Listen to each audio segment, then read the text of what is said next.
start.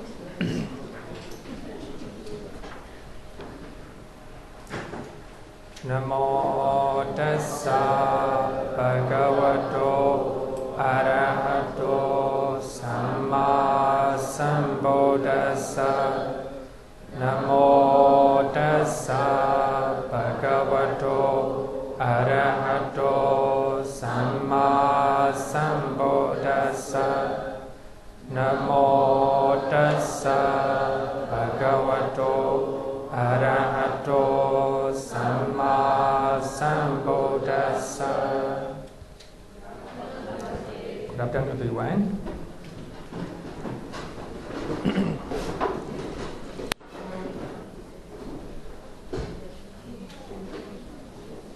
Can you revise the two previous chapters for them? Oh. Few points. Okay, thank you. Previous week we talked about conventional truth, right? Conventional truth. It is the truth accepted by the people, but it doesn't really exist. So actually, I have shown some with the example from Pali Canon, right? So the word atta, actually in Sanskrit, Atman, right? So Atman, actually in Hinduism, in India, is very strong idea. So there is one type of atta or Atman that exists forever, that doesn't die, even you die. So that a type of Atman or atta move to another life. So even though you have a new body, so there is that Atman or that atta, it still survive. So until that Atman reunite with the super soul or super Atman, Mahatman, that's what they call it, Mahāsatipaṭṭhāna, right? So actually, even the Buddha used the word atta, right? So I give you the example, attahi atanonato. So we have to rely on ourselves. You have to rely on yourself, right? Ourself, yourself. So the Buddha used the word atta, but just for convenience sake. Actually, the Buddha is not accepting the idea of atta that exists forever, right? So actually, that is called conventional truth. So previous week we learned a lot. So to know about conventional truth, so normally we learn with the two type of conventional truth. Even conventional truth, we have two type. Number one, nama panyati. Names and terms that we are given by people and accepted them as a truth. So this country is giving the name Singapore, right? That name Singapore is the truth, conventional truth. Because people accept it as a name, right? Mangala Vihara is the name given for this temple. But it is truth, right? But it is not ultimate truth. It is just conventional truth. Because we give the name just for convenience sake, right? So when we analyze the country, when we analyze the temple, when we analyze a person, so there's no such a thing, right? Just name. Names are conventional truths. So any name, any terms that we are given by people, so that is conventional truth, right? So we have to use, the Buddha himself use names and many names and terms, right? Many names and terms. So even when the Buddha used the word, he carefully selected the terms, right? The terms. Normally, the Buddha do not use the word vijnana for the mind. But sometimes you have to use it Chakku Vijnana, right? Vijnana. But when you see Satipatthāna Sutta, you will know that. So in that Sutta, the Buddha used the word Citta, right? Citta.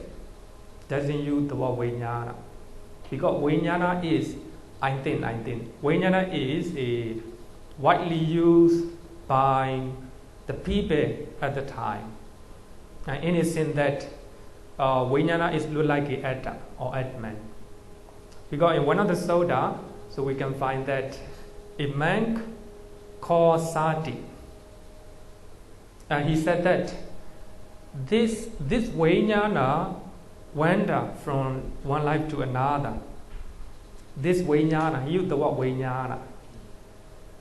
This Vijnana, actually, there are many monks trying to convince him this is a wrong view. So the Buddha do not tell like this. It is just like his soul, right? Everlasting. So actually, he keep on talking. He couldn't, give up that idea. So therefore, the Buddha, actually, let's read and talk about, right? So the Buddha taught to him, the Buddha clarified, what do you mean by Vijnana? And he said that the Vijnana, that feel, whatever we do, that experience, the feeling. So actually the Buddha said that is wrong view. But there is no such a thing as a Vijnana, wherever you call it. Actually we will come back later, right? Wherever you call it. So everything, mind, mental factor, matter, nibbana. That's all, right? Arises and passing away, arises and passing away like this. So here, to talk about conventional truth, we have two. So all the names and terms are conventional truth. So actually, we are not talking to reject, not to talk conventional truth, but we have to use it, right? Even the word Citta, even the word Cettasika, even the word Nibbana, it is conventional truth. We are just using the names, right? Just using the names. So therefore, in Panyati text, one of the Abhidhamma texts, give separate type of conventional truths. So among them is Khanda Panyati, Saccā Panyati, Dhatu Panyati, like this. Even the word Khanda, even the word Saccā, so all these are conventional truths. So we cannot avoid to use conventional truths, right? So all the names and terms, even the word Nibbana, it is the word Nibbana, the name Nibbana, right? It is conventional truth. So another one is Atta Panyati, a concept or an image in our mind. So when we hear the names, so when you hear Mangala Vihara, the name, right? You may have your concept in your mind. You may have your image in your mind. That's also conventional truth. That doesn't exist, right?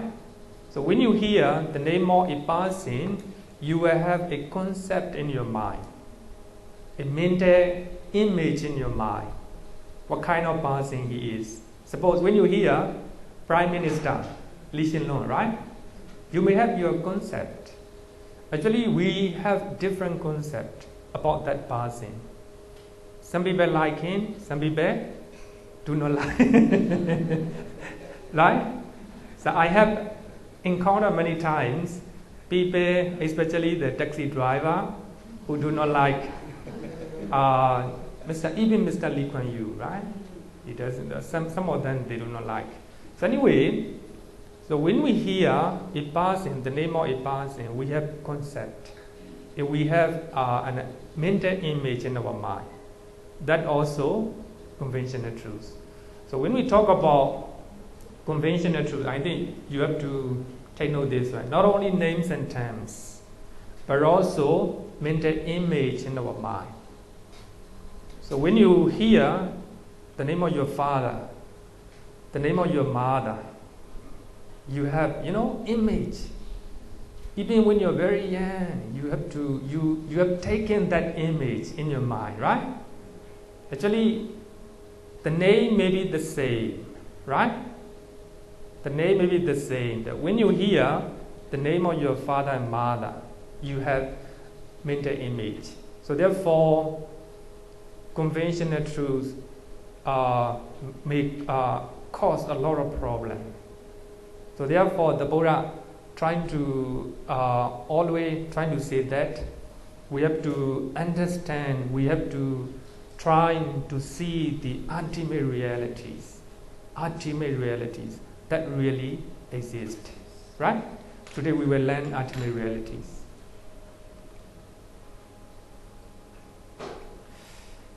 In Anatta-lakkhana Sutta, Samyutta Nikaya, chapter 22, Sutta number 59. And the Buddha introduced in Nunso theory. Sometimes some people may translate as a not self. Some people translate non-self. Some people no self. It's okay, wherever you as long as it conveys that is not self, it's okay, right? So you will find so many translations about the word anatta, right? Anatta. So that, as you know, a group of 5 monks, they hear the first sermon. The first sermon is the Four Noble Truths, right? Then after that, they became Sotapanna. Sotapanna means the one who believes the nature of nature. Everything arises and passes away. He realizes, and in that way, he has a very strong faith to the Buddha. So in that way, the Buddha introduced non-self theory. So in that sutta, the Buddha said that none of these 5 aggregates are atta. Rupa, material form, is not self. Perception is not self. Feeling is not self. Mental formation is not self. And vijnana, consciousness, is not self. Actually, the Buddha introduced Nunso theory in that sutta. Here, is a solid entity that internally and permanently exists. Actually, as long as you do not become Sotapanna, it's very hard to believe this theory. In our mind, we have so many conventional truths. I concept. There is I, right? There is my father. But in your mind, we have a conventional truth, a mental image, which we are taken when we are very young, right? So therefore, Anatta-lakkhana Sutta try to clarify Nunso theory. So the Buddha explained one by one. Material form arises and passes away, right? Arises and passes away, impermanent. So therefore, non-self. You cannot say your material form, I want to be like this, I want to be like this, right? In that sutta, so we can learn that 5 aggregate are ultimate truth. 5 aggregate are ultimate truth because they really exist. The form, the matter really exist, right? The mind, feeling, perception, mental formation, consciousness, they really exist. But in that sutta, the Buddha didn't talk about the Nibbana, right? Nibbana. So in that sutta, according to this sutta, we have 5 types of ultimate truth, right? They really exist. But based on those ultimate truths, we form conventional truth. That is my body, this is body, right? So in that sutta, we can learn that we have 5 types of ultimate truth. Another one, Satipaṭṭhāna Sutta, is very famous one. So these suttas are very famous in Buddhism. So without understanding Anatta-lakkhana Sutta, without understanding Satipaṭṭhāna Sutta, you are not a good Buddhist. I would say that. So these are very higher, these are the real teachings of the Buddha. Dana you can find in any other religion as well, right? Sila, morality, not only religions. Singapore has their own moralities, their own sila.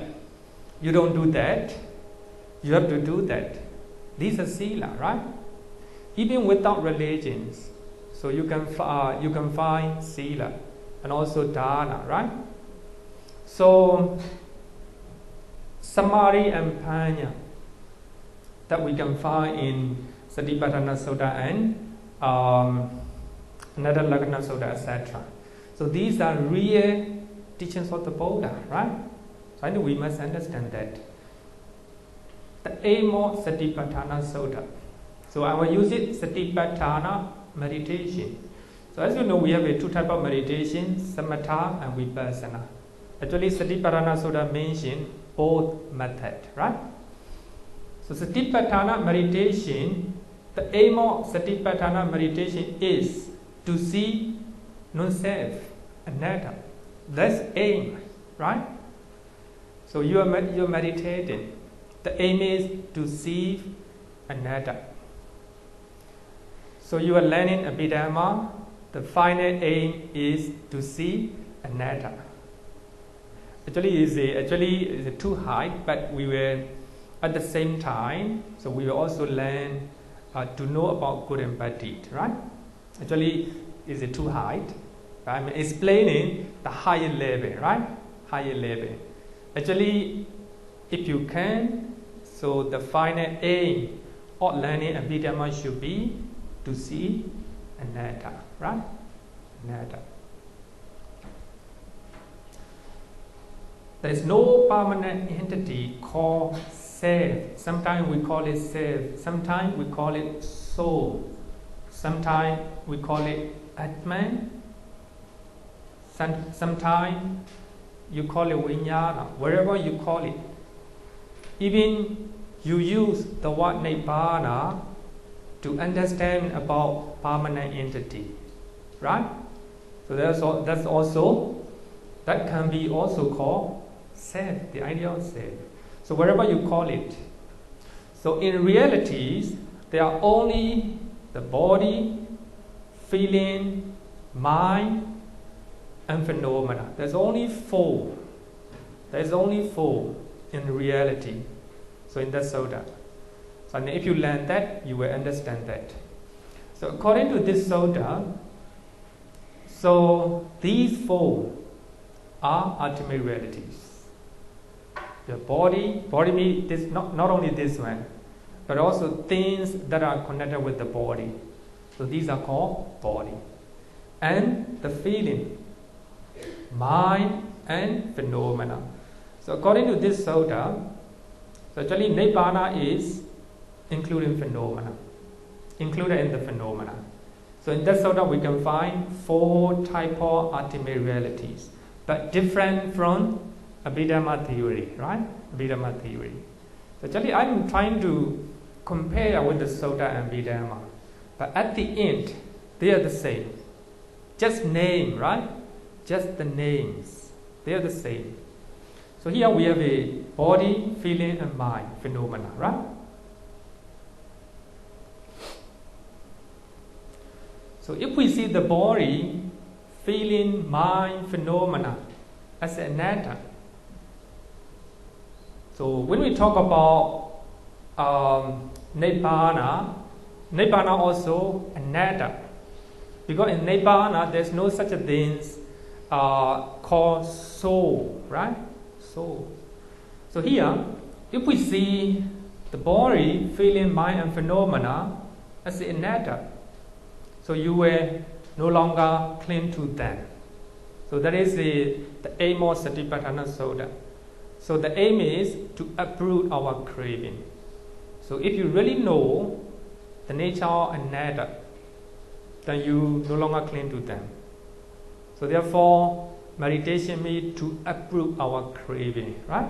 So that is called anatta. So therefore, in Anatta Lakkhana Sutta, the Buddha said that, so after talking this discourse, all the 5 monks, they became arahant.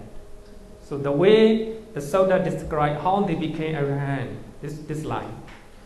While this discourse was being spoken, the mind thought, the bhikkhu thought the group of 5 were liberated from the taints by non-clinging. So their mind are not clinging to anything. So in this way, their minds were liberated from the taints, from the cravings, different type of cravings. So that's how they became arahant. Actually, the way somebody became arahant is nothing but liberated their mind, liberated from all type of negative emotions. So when you see something, if you are arahant, so when you see something, no craving, no anger, your mind is liberated from those negative emotions. That's the nature of arahant, right? When you hear, then if you do not have anger or hatred or irritation or craving in your mind, so you are likely to be arahant. Yeah, the nature of arahant, you know. Actually, I think it's very important to understand. Normally, when we talk about arahant, you know, we see the person who has psychic power, right? Supernatural power. You may think like this. But arahant are not such a person. Arahant means wherever you see, wherever you hear, wherever you eat, no hatred, no irritation, no negative emotions. Right? So therefore, the Sutta mentioned very clearly it is the nature of arahant. Right? Okay? So what I want to say is, if you see anatta at the end, you can become arahant. Right?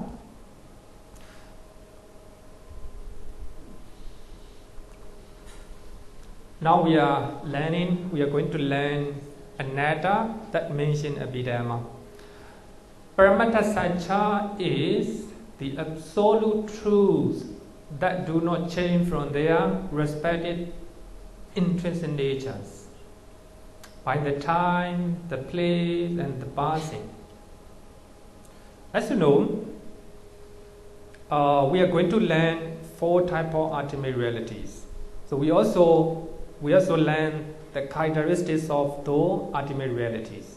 So those ultimate realities, so their nature doesn't change any time. So it doesn't change, it occurred to me, or it occurred to you, or it occurred to anyone in the world. The same, it doesn't change. So therefore, absolute truth, right? Doesn't change. They do not change from their respective natures. So it really exists at all time. So therefore, they are called the ultimate truth. The truth phenomena that really exist. Conventional truth does not exist. The name just for convenience sake, right? Concept in your mind, a mental image in your mind. So these are just convenient truth, right? And Sutta and Abhidhamma, commentary trying to differentiate Sutta Piṭaka and Abhidhamma Piṭaka by giving respective names. Actually, just from commentary, right? It's just from commentary. Sutta Piṭaka is called Vahara Desana. Vahara means the name, Desana means teachings. Because it uses conventional terms and names such as I, you, man, women, Sariputta, Moggallana, Ananda, etc. All these are the names, you know.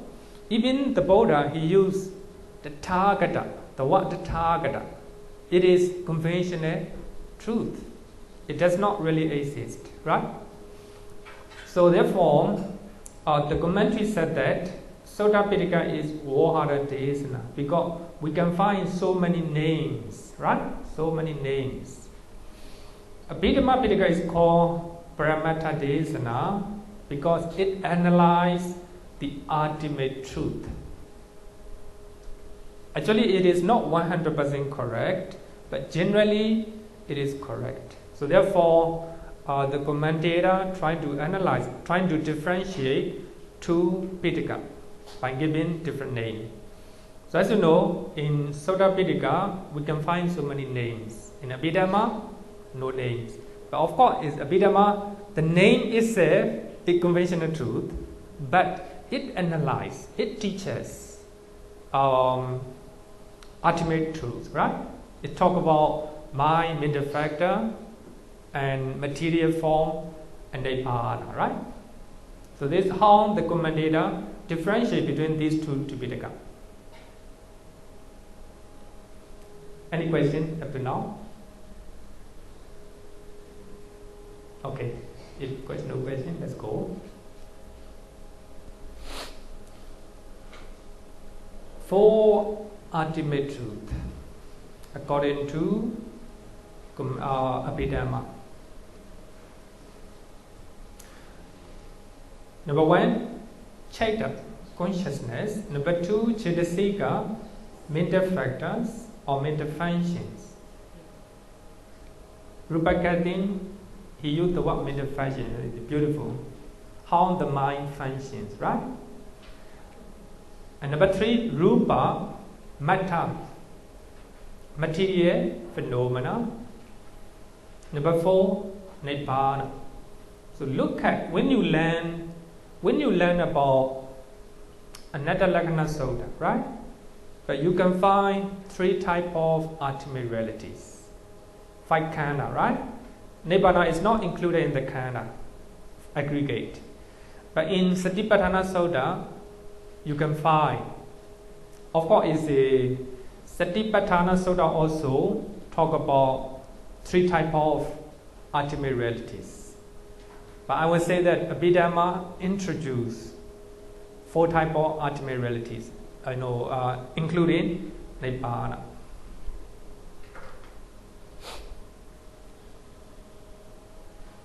So what is Citta?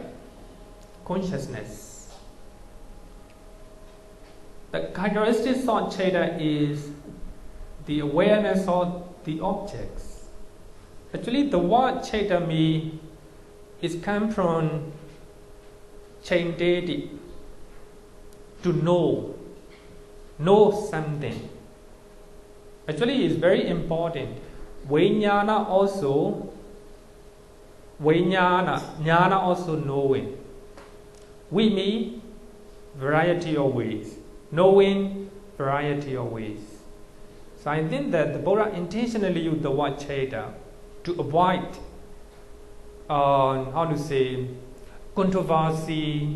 controversial issues. The Buddha intentionally avoid the word Vijnana. As you know, at the time, as I said, the Sutta, right? So the word Vijnana sometimes indicate Atman Siveri, right? So therefore, the Buddha used the word Citta. Citta means knowing something. The characteristic of Citta is awareness of the objects. It's not like a wisdom. Wisdom is Cetasika or mental factor according to Abhidhamma. But Citta means just aware of the object, right? Suppose you see somebody with your eye. So you aware somebody is standing or somebody is coming, right? Just aware. It is called Cakkhu Vijnana, eye consciousness. You hear the sound, right, with your ear. Then there is awareness. So that is called ear consciousness. just aware the song, just aware the somebody. Actually, you by that time, according to Abhidhamma, you does not know yet. You does not know yet, right? You do not know yet. So therefore, the characteristics of Citta is awareness of the object. Abhidhamma makes a special analysis on our experience. So we have, when we see somebody and we have our experience, we feel it, the good or bad mood, right? Sometimes when we see a very, very close friend, we're very happy, right? So to talk about our experience. So that awareness is very important. Even though sometimes somebody is shouting outside, but we do not know, right? We got no awareness, no Citta.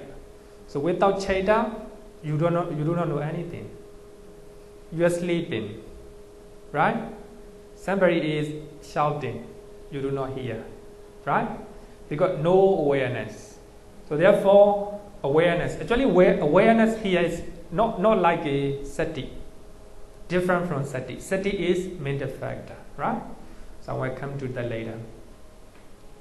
So therefore, we have different type of experiences, just like a feeling, perception, volition, desire, hatred, compassion. So all these are our experience. So consciousness or awareness of the object is a principal element in our experience. As I said, even though you are looking at somebody, you do not see, right? You do not see because you do not have consciousness or awareness. So therefore, without consciousness, you cannot hear, right? You cannot hear. You cannot see. So therefore, consciousness is very important. So we have 89 kinds of Cittas. So we will learn all the deities. So in Dhammapada, the first verse, the Buddha said that all mental phenomena have mind. Here, the Buddha used the word mana, mano, right? At their forerunner, they have mind as their chief and they are mind-made. Mental phenomena. So mental phenomena means mental factors. So we have like and dislike, right? Anger and compassion. So all these, their leader is, their forerunner is consciousness. Here we use the mind. It's consciousness, Citta, right? Citta.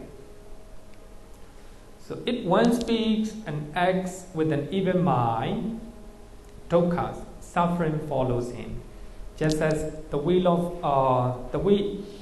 follows the hoofprints of the ox that draw the cart. So that means, so wherever you do, mind is very important. Sometimes you may kill some insect unintentionally, right? Without intention. So by this time, kind consciousness, you do not aware, right? You do not aware. So therefore, it does not have a karmic process. Let's talk about mental factor. Second, ultimate realities. Actually, that consciousness is ultimate realities. So when you see something, you awareness, the nature of awareness. So that is ultimate realities.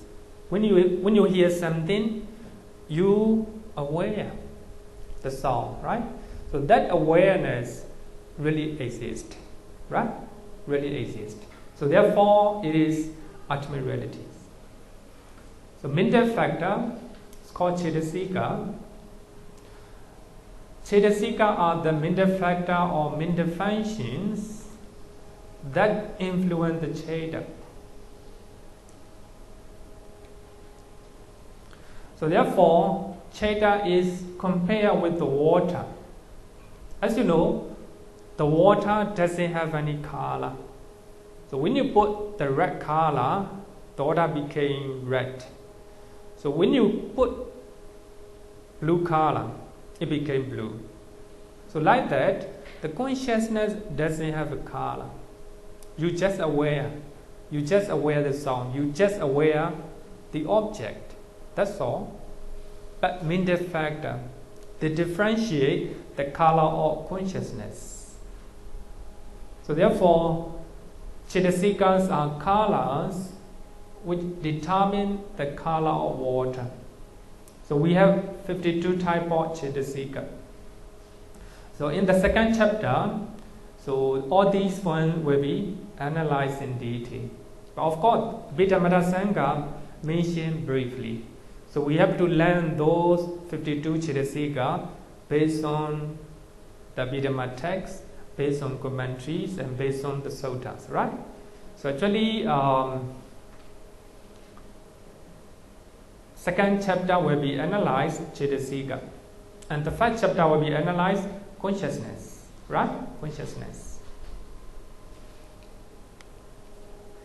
So example, anger, dosa, loving kindness are dosa. All these are mental factor, mental functions. So when we have anger, our consciousness became very hot. So when we have compassion and love, our consciousness, our mind became very cool, right? Very cool. The same consciousness, but the mental factor determines the nature of our mind. So therefore, the consciousness, mental factors are very important, just like a color of the mind, right? Color of the mind. So these Cettasikas differentiate the outcome of Citta. So therefore, in one Sutta, the Buddha said that the consciousness is pure. The definements,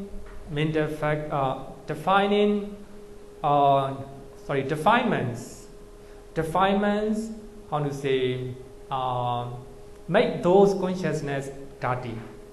Actually, it's not literal translation. The translation is, we have a consciousness, right? Consciousness. Then we have defilements in our mind, like a dosa, right? Like a lobha. So all these mental factor defines our consciousness. So therefore, the consciousness is just like a water. So when you put negative emotions, so our citta became akusala. So when we put positive emotion, just like loving kindness, so we have kusala, right? Wholesome and wholesome. So that is a Cettasika. Cognitive process. Actually, to learn about mind and mental factor, and then this is a good example. This is a good example. Depending on the eye and forms, eye consciousness arises. So we have form to see, right? Something to see. We have eye. Because of that, we have eye consciousness. But if you do not aware, of course, there's no eye consciousness, right? But only you have awareness or citta. Eye consciousness arises. Actually here, the eye and forms are material form, rupa, right?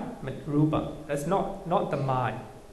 But here, based on these two, based on the material form, we have eye consciousness arises.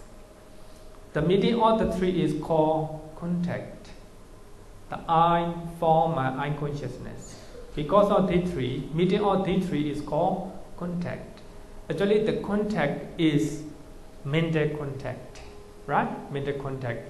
That is mental factor. That is Cettasika. With the context as condition, there is feeling. We have a good or bad feeling.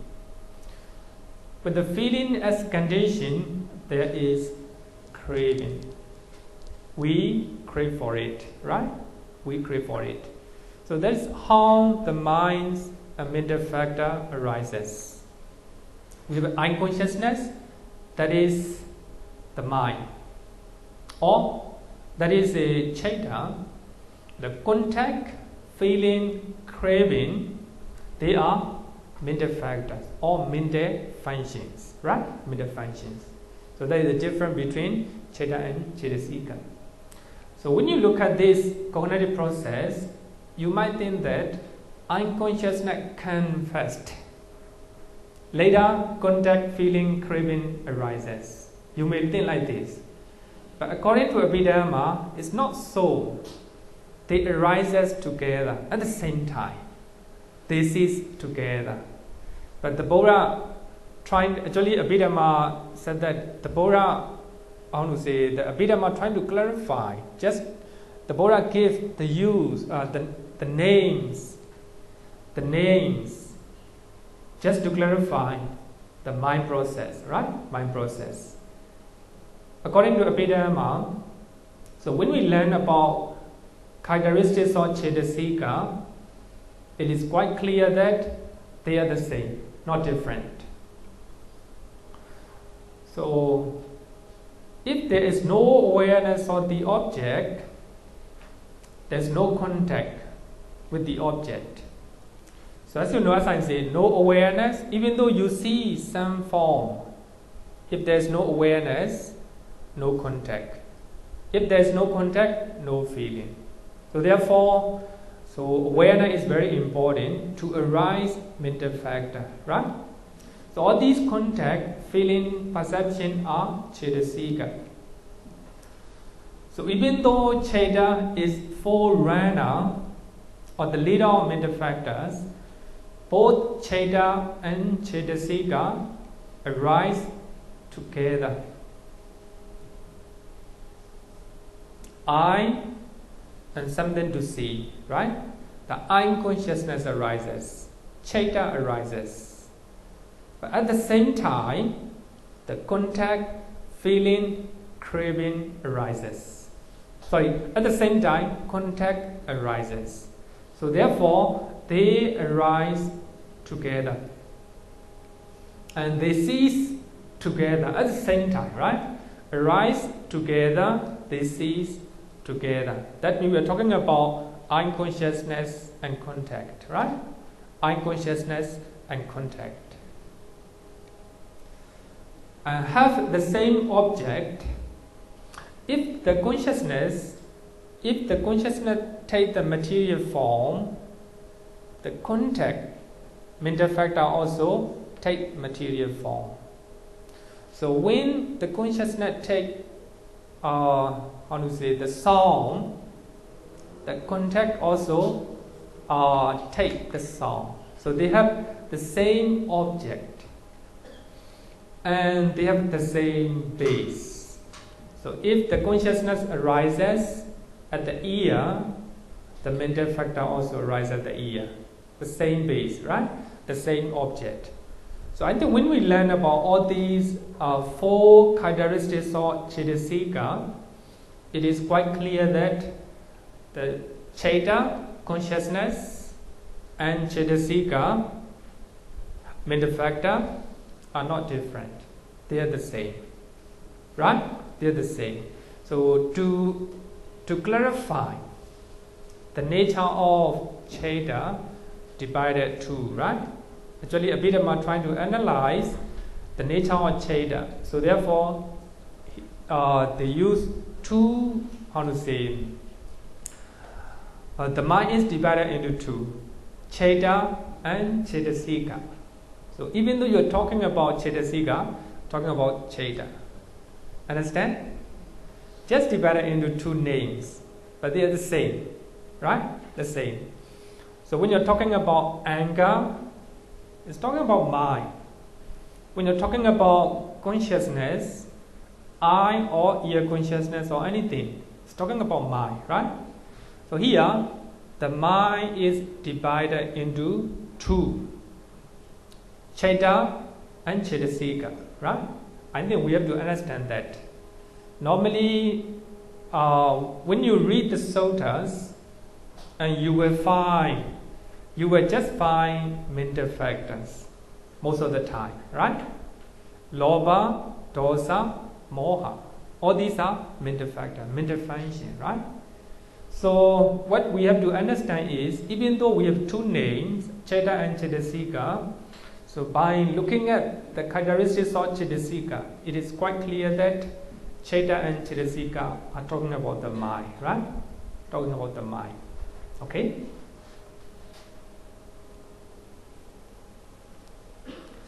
The next one is matter, rupa. Actually, in Satipatthana Sutta, you will find it body, right? Kaya, the same. In the five aggregate, you will find it rupa, the same, right? Rupa. So the nature of rupa. The rupa literally means transformation or changing. Rupa, in Pali, ropati, it change. It transforms, right? Rupa always changes its form when it encounters adverse physical conditions such as heat and cold. So when you're walking under the sun, your body changes very quickly, right? So when you enter the temple, when you enter under the shade of the tree, it's cold, right? Your body change. When you're angry, your body change very quickly. So you can see a lot of changes in our body, right? So therefore, material form as name as a rupa. Rupa. Actually, our mind also changing all the time, right? We always say impermanent. Also, we can name our mind as a rupa, right? The mind also changing. Why the rupa? But the rupa is quite visible. The changes of our body, the changes of material form is quite visible, right? Of course, when you see the iron house, it is not quite clear, right? But over time, a lot of changes. But the temple here, it was built about 40 years ago, right? We can see now a lot of changes, especially our body, a lot of changes. Of course, when you meditate, then you will be able to see changes happening in your body, right? Even with the microscope, you can see the changes, a lot of changes in the body. So therefore, it is called rupa. Rupa means changing all the time. So when it meets with the heat and cold, etc., right? So its characteristic is transforming. So that the nature of change, or transformation doesn't change from its nature. So therefore, it is called ultimate realities. The form, material form really exists. Material form really exists, right? But it doesn't change from its perspective, or how to say, its characteristics. So therefore, it is called ultimate truth. So the nature of Citta is awareness. So the Citta or consciousness doesn't change from that characteristics. So the nature of Cettasika is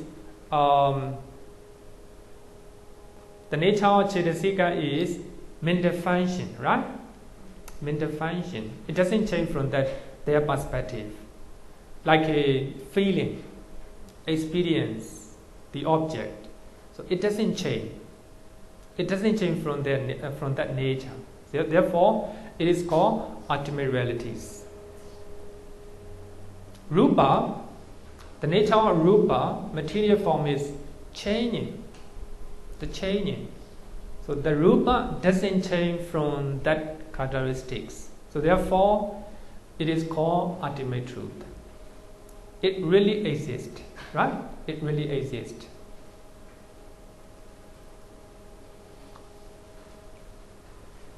The last one, Nibbana. Actually, Nibbana where we land at the 6th chapter, chapter 6. Actually, in Abhidhamma-saccā, Nibbana is mentioned very briefly, because we don't have so many things to talk about Nibbana. So therefore, it mentions only one page, very, how to say, but we can find the description of Nibbana in the first sermon. The Buddha said that now this bhikkhus is the noble truth or cessation of suffering. Talking about Nibbana, right? Nibbana. But in the first sermon, Nibbana is described as a cessation of suffering. Cessation of suffering.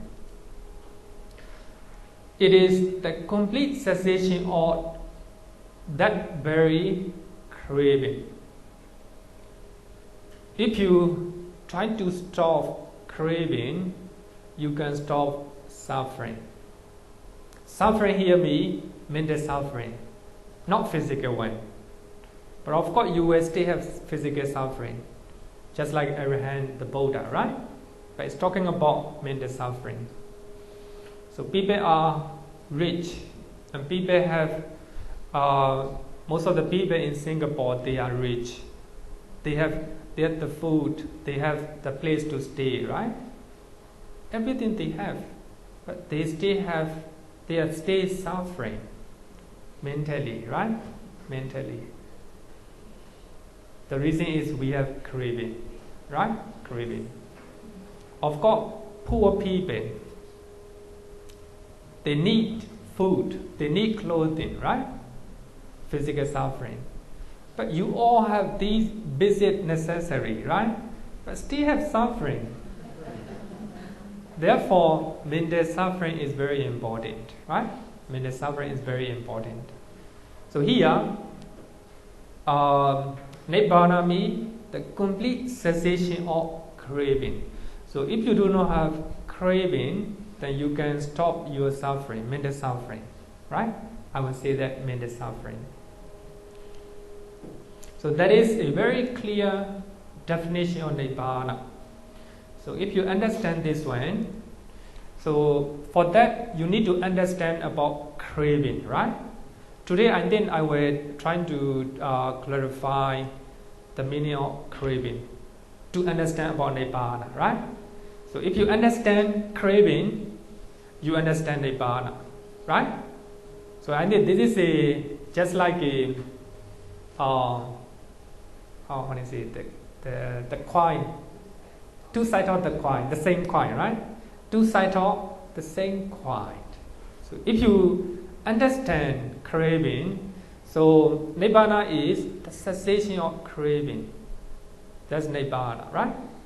Actually, it's talking about Nibbana from negative perspective. And we also have the positive perspective. So for now, we will, based on the first sermon, we will talk about Nibbana, the complete cessation of that very craving, giving it up and renouncing it, liberation from it, and detaching oneself from craving.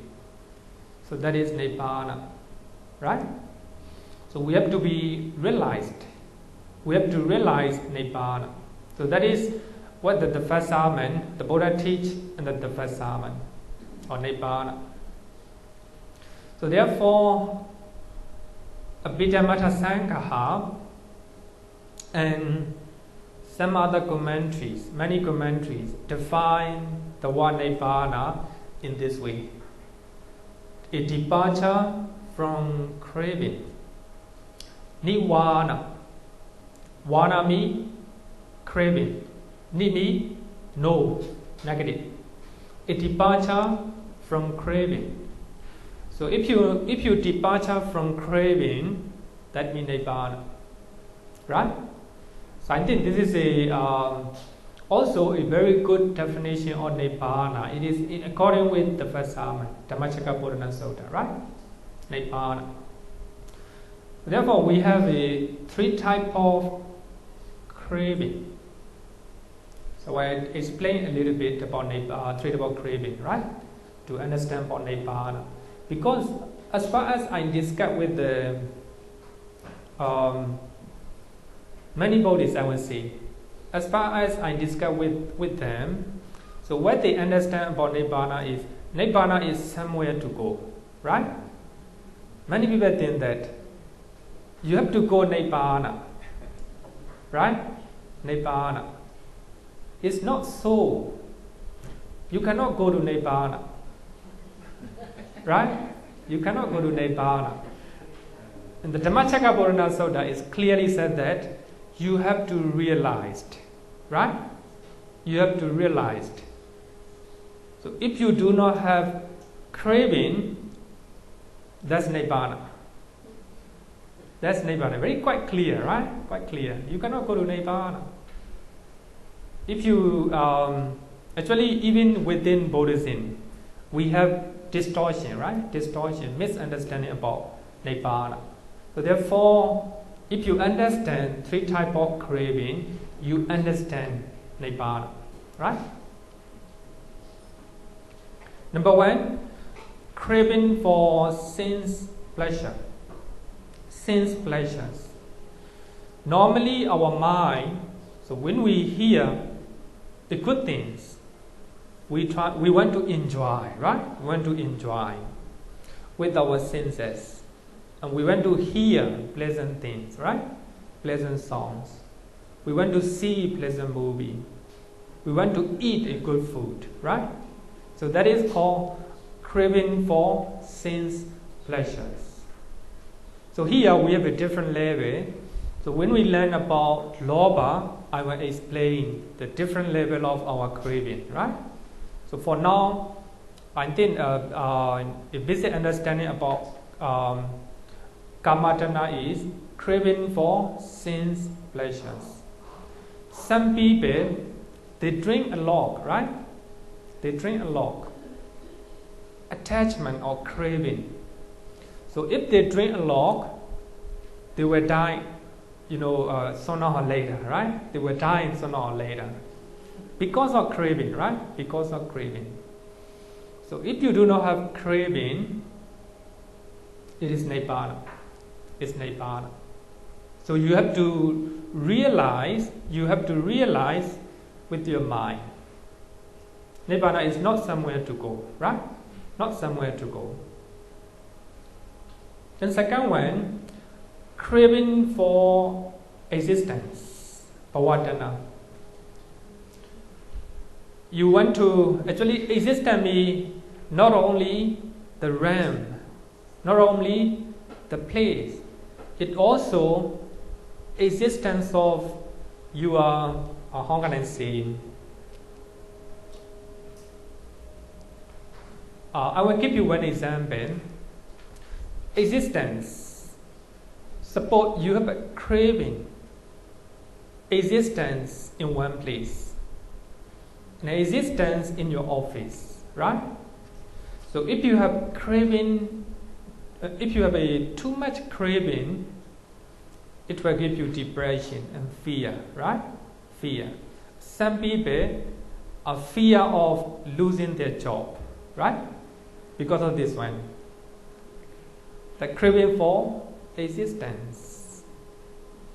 And very subtle, right? Very subtle.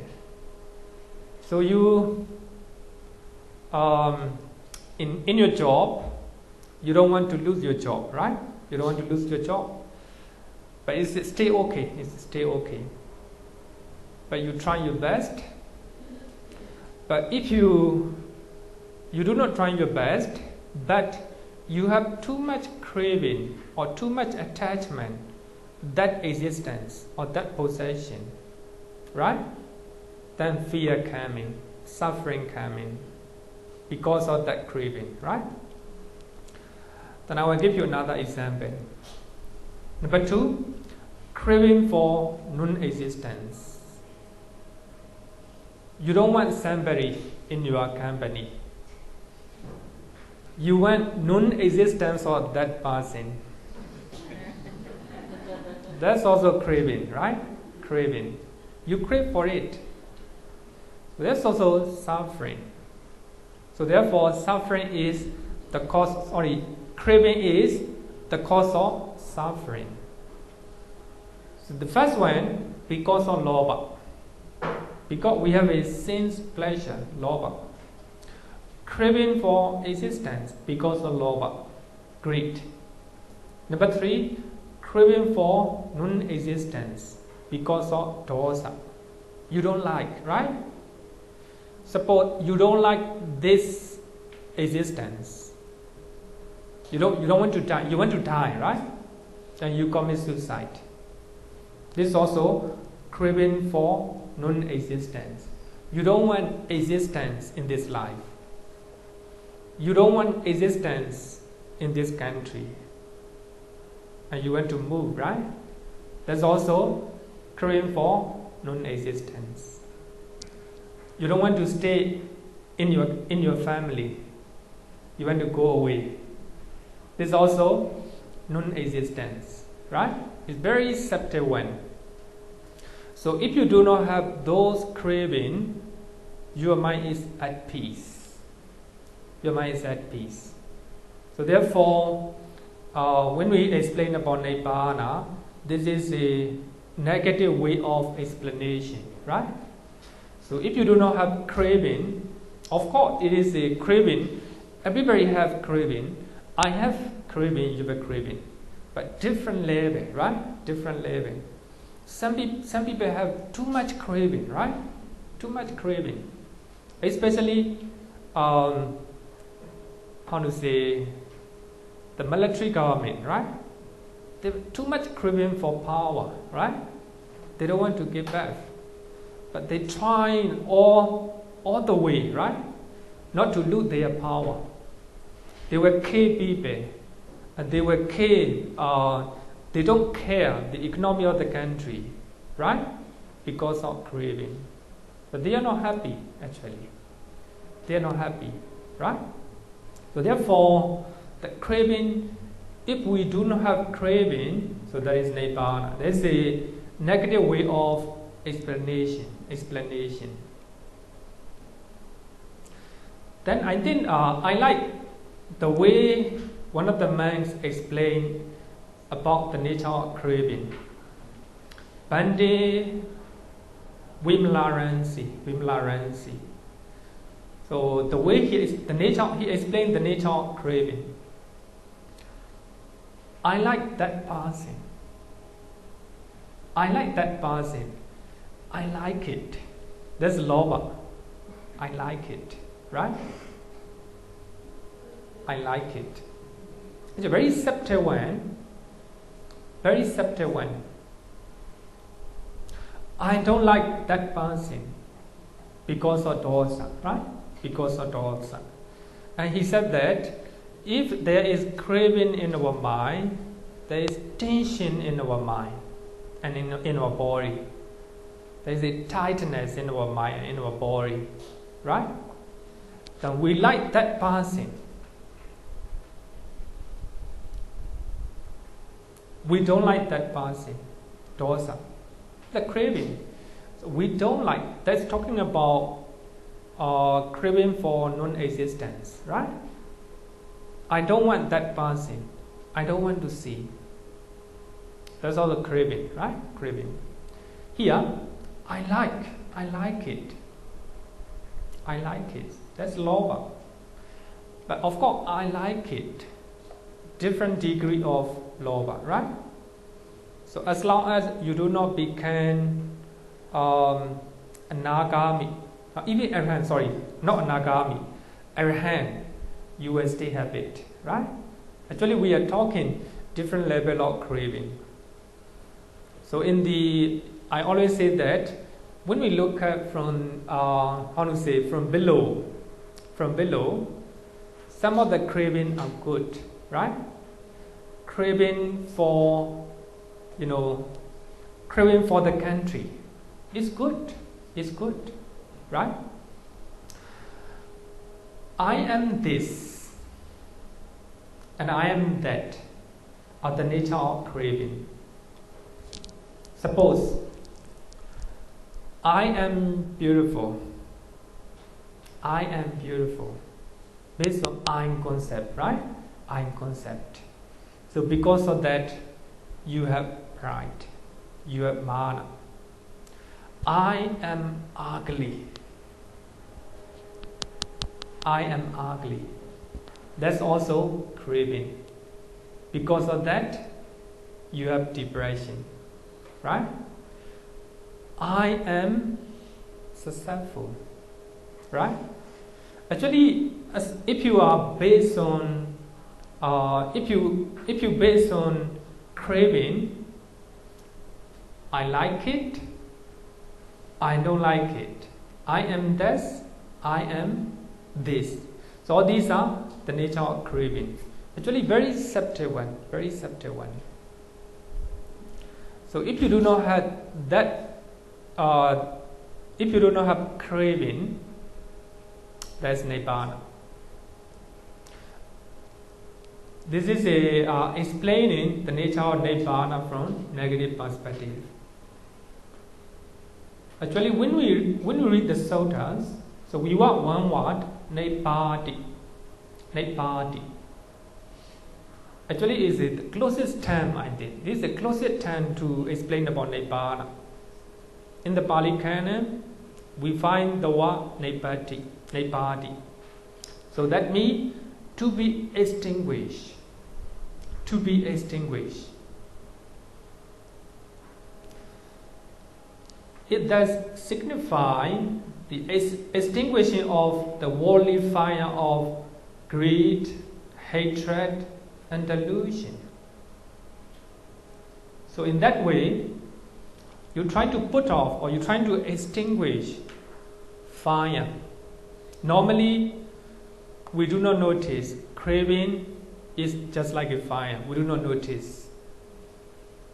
But just take a very clear example.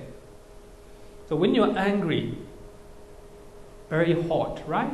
Very hot in your mind. How about when you do not have anger? What happens? Very cool, right? Very cool.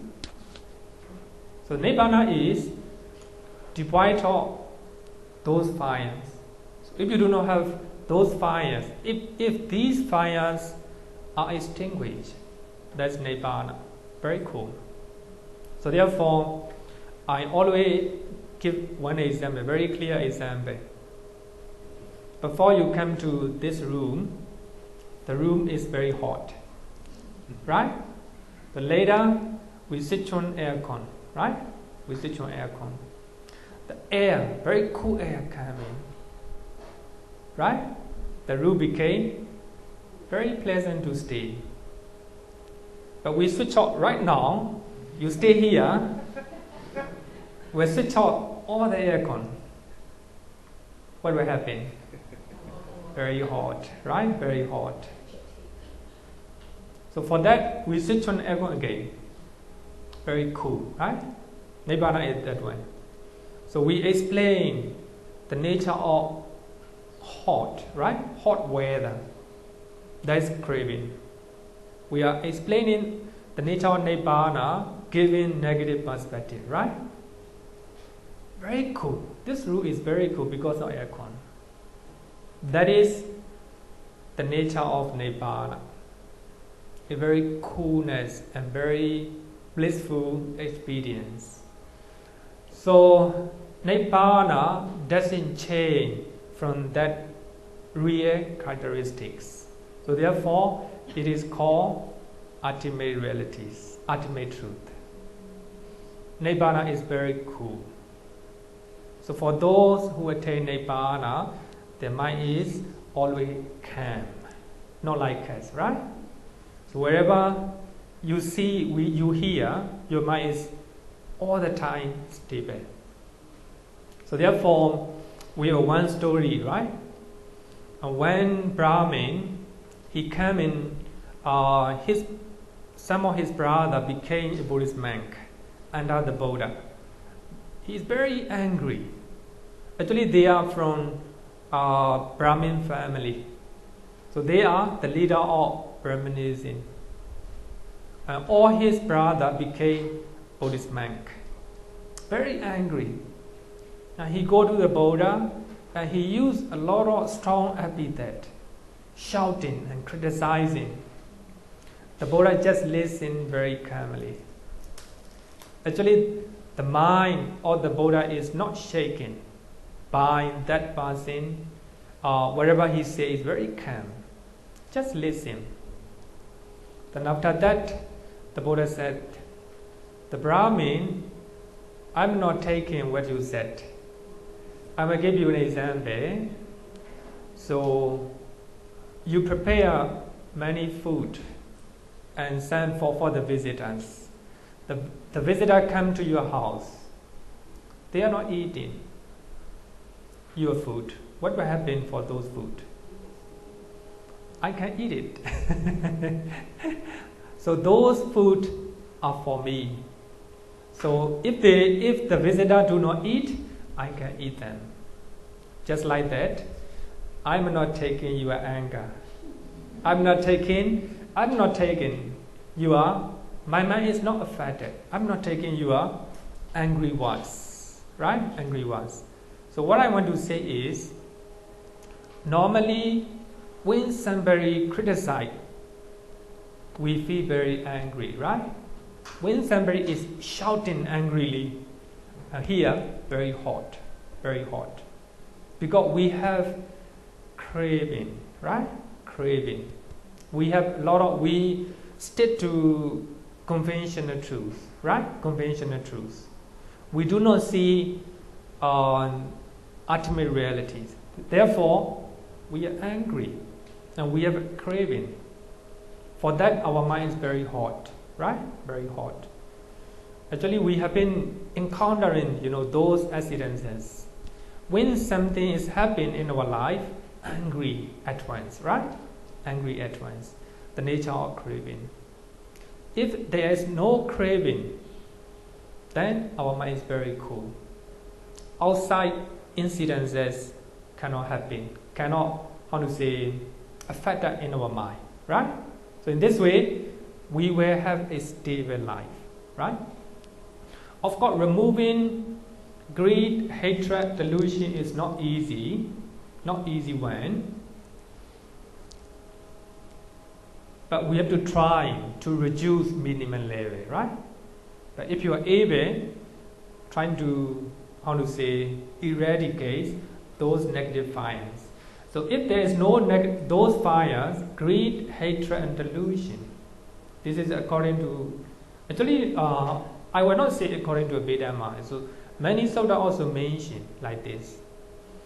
One time, one of the monks asked to Venerable Sariputra, Venerable Sariputra, many people said Nibbana, Nibbana. What is Nibbana?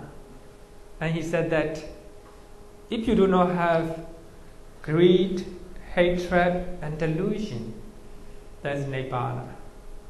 Very clear Sutta. So you can get it in Samdha Nikaya.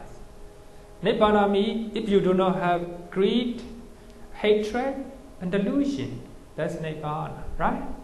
Very quite clear. But in that sense, so Nibbana is Nibbādi. Nibbādi means extinguish all the fire in your mind. So if there is no fire, your mind is peace, right? Your mind is tranquil and cool.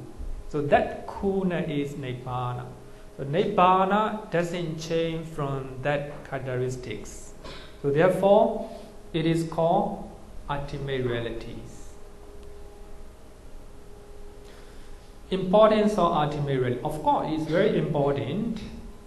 So therefore, in many suttas, so understanding the nature of ultimate reality is called Yatha Buddha Jnana Darsana. The knowledge and vision of things as they really are. I think you have heard of many times. Trying to understand things as they really are, in their true natures. In many suttas, you understand about Citta, about mental factor, about material phenomena, about Nibbana, trying to understand. But regarding with this one, Buddha Nyanadasnami talking about Citta, Cittasika and Rupa, not Nibbana, right? So if you understand, if you have this knowledge and vision, what happens? I'll give you an example. When we hear the name of someone we hate, ill will naturally arises, right? So when you are very young, you quarrel with somebody, right? You don't like that person. But you still remember, right? You still remember those persons. It is called sanyojana. You cannot forget those persons, right? I also cannot forget. Yeah, when we hear the name of that person, automatically, our mind, right? Automatically, an ill will and hatred come in. Because concept, mental image in our mind. We fight. Not we fight, we fought, right? When we were very young, image in our mind. That is panyati, right? The name. Not only the name, but also concept in our mind, mental image in our mind. We have a lot of images of those persons, right? Then ill will or hatred naturally arises in our mind. So therefore, understanding ultimate reality is very important. If you just stop ultimate truth, it's dangerous, right? It will lead to a lot of sufferings. Just like here, right? Just like here. Another example. When we aware just the sound is material form. The sound, Citta, right? Citta is material form. It really exists. If we just aware the sound, Paramattha, any kind of negative emotion will not arise. Because we just aware, we have mindfulness, right? So we have to meditate. Meditation means to develop mindfulness. So if you are mindful, just hear the sound, right? Even though it is somebody is talking about someone who you hate, you just hear, you just aware of the sound, but no negative emotion will arise.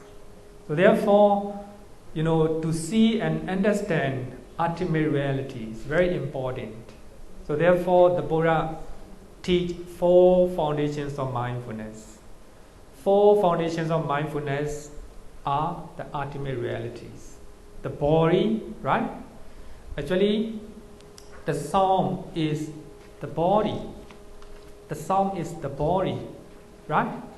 Because it's connected with the body. Sorry, the sound is the the Dhamma phenomena.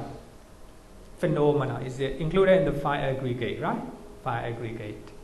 So therefore, you can see here, if we just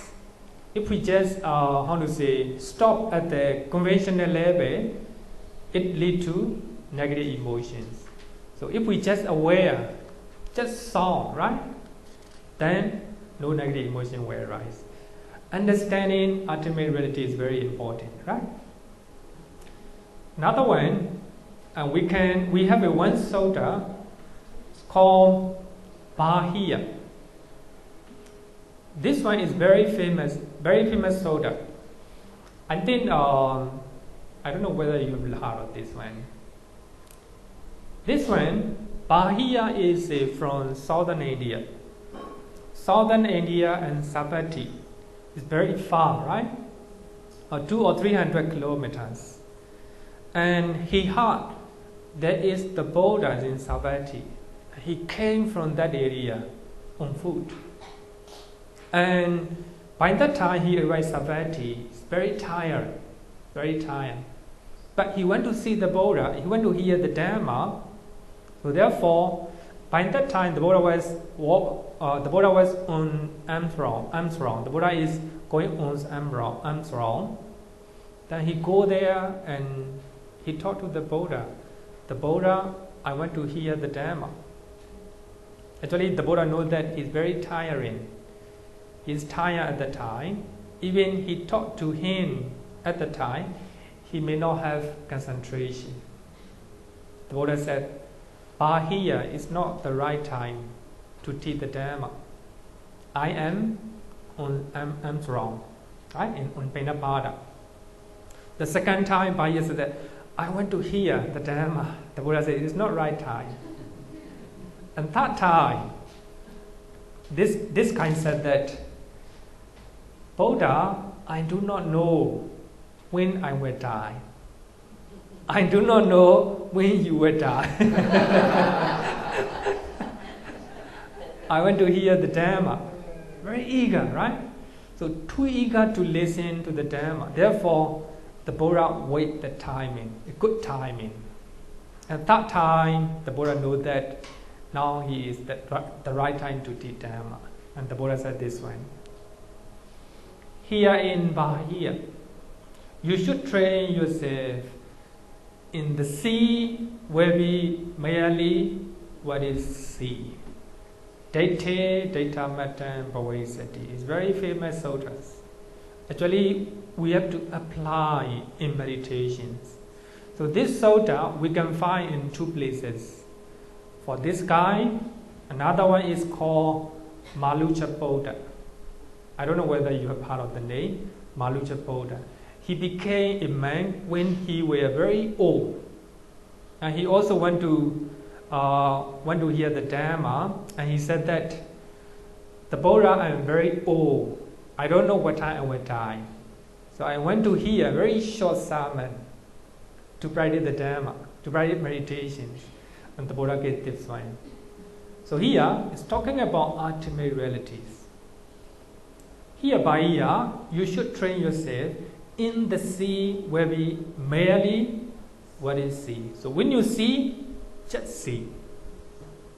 Do not continue. Suppose normally when we see somebody, and we do not stop at the seeing, and we have a lot of perception and mental image. He have done something to me, right? Mental image in our mind. So conventional truth. We are not stopping at the ultimate reality. We continue convenient names and terms, concept or mental image in our mind. So he have done something to me last year, yesterday, then anger arises, right? So like this. So here in this sutta, if you see something or somebody, just be mindful that, just see it. Stop that, right? When you are listening, when somebody is talking, just talking. When in here, the heart will be merely what is heart. Actually, the translation is sometimes a little bit weird. Actually, in Pali is very beautiful. Date, Dhamma-English, Sutta. So just merely what is heart. So therefore, when you meditate, so you have to be mindful in breath and out breath, right? Just that. Do not think about whether this breath is pleasant or unpleasant like this. No, not thinking. Just what is how you feel it, right? How you feel it. Also, when you see something, just merely what is see. Do not continue, right? Actually, it's talking about higher level of meditation, right? Higher level of meditation. So just stop at the ultimate reality level. When you hear something, the sound is ultimate realities. Just stop it. Do not think about other things, right? If you think other things, there will be a lot of conventional truth, a lot of names and a lot of concepts in your mind. So in that way, negative emotion likely to arise. In the saint, will be merely what is sensed. In the cognized will be merely what is cognized. In this way, you should train yourself here. So here, it's important to have ultimate realities.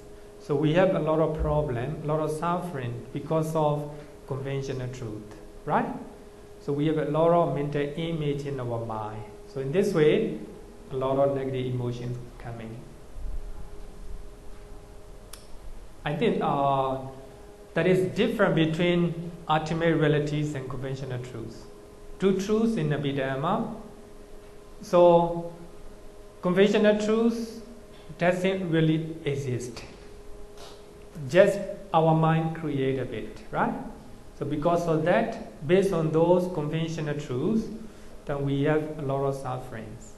But if we just stop at the ultimate level, ultimate realities, then we have the there will be no negative emotion at all, right?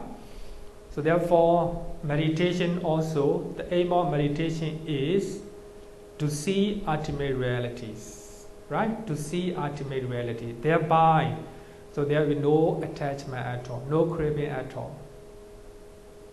And the aim of Satipatthāna Sutta also to see another, to see ultimate realities. If you just see ultimate realities, no attachment or no craving at all, right? So therefore, to understand ultimate reality is very important. So here, I want to clarify again two extremes. Two extremes. One, some people may say that without understanding Abhidhamma, you cannot meditate. That's also wrong. That's also wrong. Because some people do not even know the word Abhidhamma. They can still meditate, right? But of course, some people may think that we don't need to learn Abhidhamma. It is nonsense. It's also two extremes, right? Two extremes. Because Abhidhamma, the aim of Abhidhamma is to try to analyze ultimate realities, trying to know about the mind, the mental factor, and material phenomena and Nibbana, right? These are good things, right? These are good things.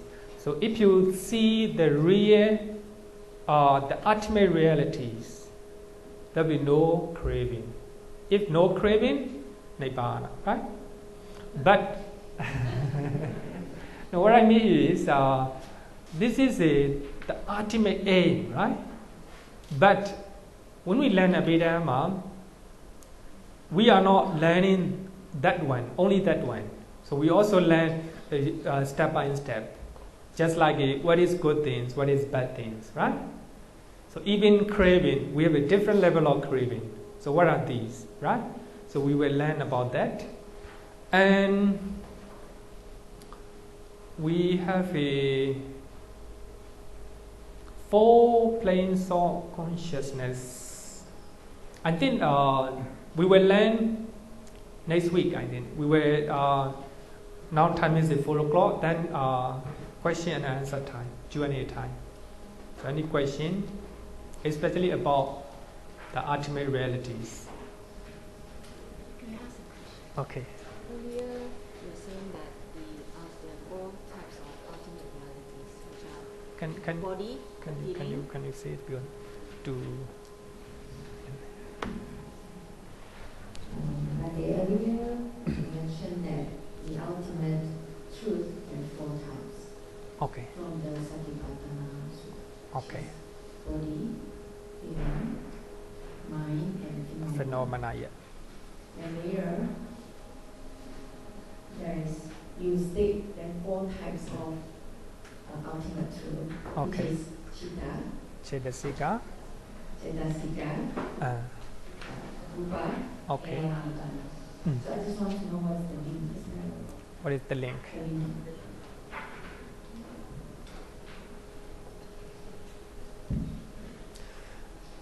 Four foundations of mindfulness.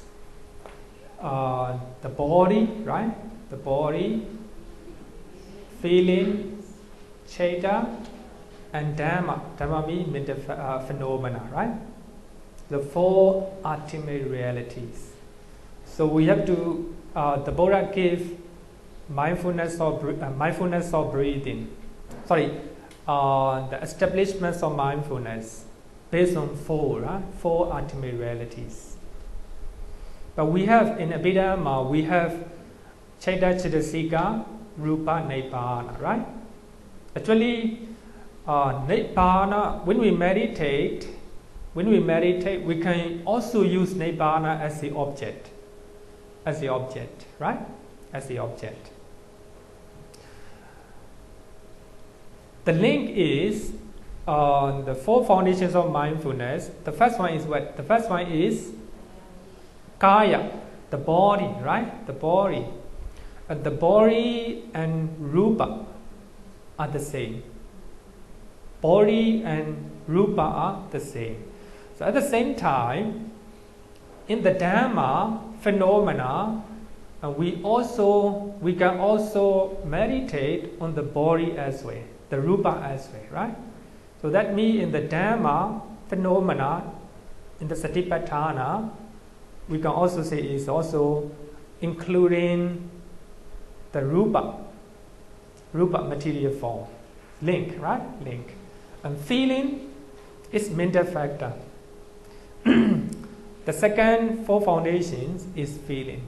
Feeling is mental factor, Citta, right? The Citta is actually according to Abhidhamma, Citta is just awareness of the object. So that is equal to Citta. Citta and Citta-nupassana are equal. But when we learn Satipaṭṭhāna Sutta, we also know that the word Citta indicate not only consciousness, but also any other mental factor as well. And the Citta-nupassana is mentioned raga, dosa, moha. Actually in Abhidhamma, all these are Citta, right? Citta. Even though the Buddha used the word Citta, the Sutta clarify, loba, dosa, raga, dosa, moha, like this. All these are mental factors according to Abhidhamma. So I just a little bit, how to say, interwoven. In Satipaṭṭhāna Sutta, Citta-nupassana, even though the word Citta is not purely consciousness, it is a combination of consciousness as also mental factor. Right? So therefore, we cannot say, they are the same. But I just want to point out, in the four foundations of mindfulness also talk about ultimate realities. They are realities. So when we compare all these both are explaining ultimate realities, right? Connecting each other. So ultimate reality means they have their characteristics. They doesn't change from their perspective. Raga, lust, right? They have their own characteristics. They cling to the object. That is their characteristics. So that doesn't change. It occurred to me, and it occurred to you, it occurred to anime. The same characteristics. So therefore it is called ultimate realities. Right? So what I want to pinpoint is the teaching in Abhidhamma Piṭaka, teachings in Sutta Piṭaka, they're the same. But the way of clarifying, right? The way they present, different. I hope. Question? Okay. Thank you, Bhante. Just now you mentioned the four ultimate truths, the four ultimate realities. Can you please explain what's the connection with the impermanence? Sorry? Impermanence. Yeah. Impermanence. Because we know that three characteristics. Can you use microphone a little bit? Yeah. Characteristics, like one of them is impermanence. All phenomena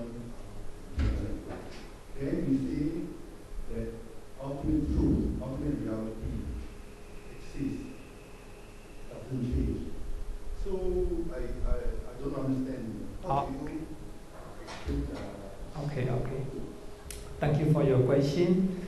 Actually, every phenomena, condition, not every phenomena, condition phenomena, except Nibbana, everything is impermanent, right? Impermanence. So he just want to ask, every phenomena, condition phenomena are impermanent. But we said that ultimate reality doesn't change. It looks like permanence. So I'm not saying like this. Doesn't change from their perspective. Wherever it happened to the person, or wherever and whenever. The nature of lobha is craving, right? Trying to attach, trying to cling to the object. It happened to me, it happened to you. It happened to the person at the time of the Buddha. The characteristic of clinging, attachment, the same, right? So doesn't change me, doesn't change from that perspective. Of course, if the clinging or lobha arises to me, it arises, disappear, arise, disappear. It's going like this. It's impermanent, but doesn't change me from their perspective. Right? Okay. Question? Shadow. Never mind. I just stop.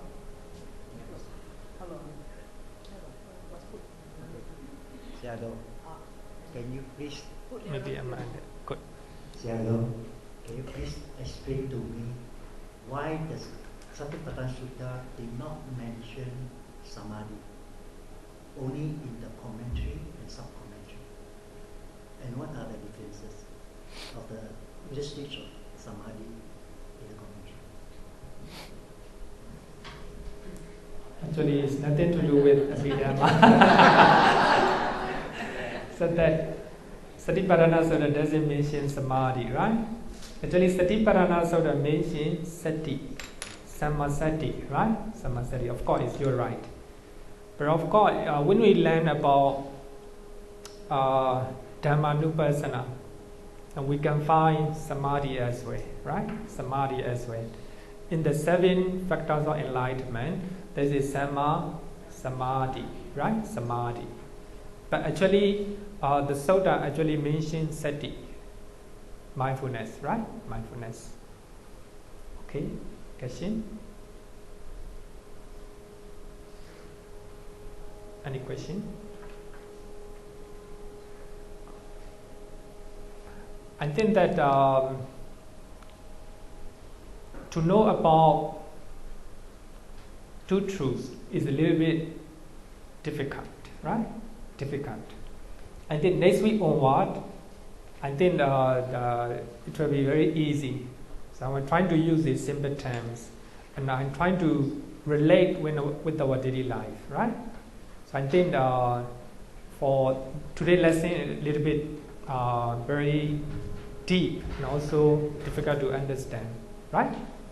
So I think no questions, then we will close our lessons today.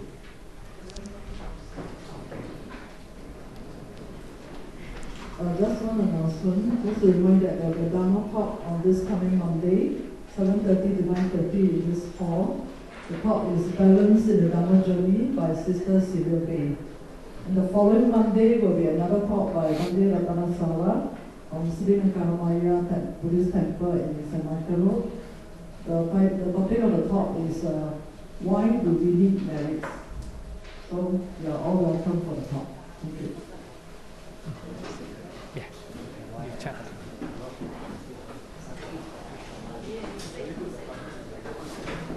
Okay, let's put our palms together.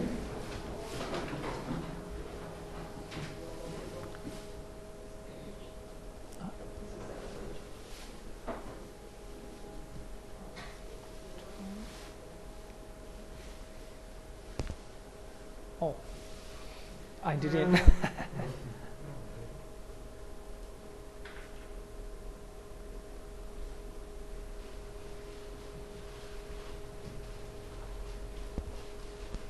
forgot to.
Thank you, Bhante. Okay.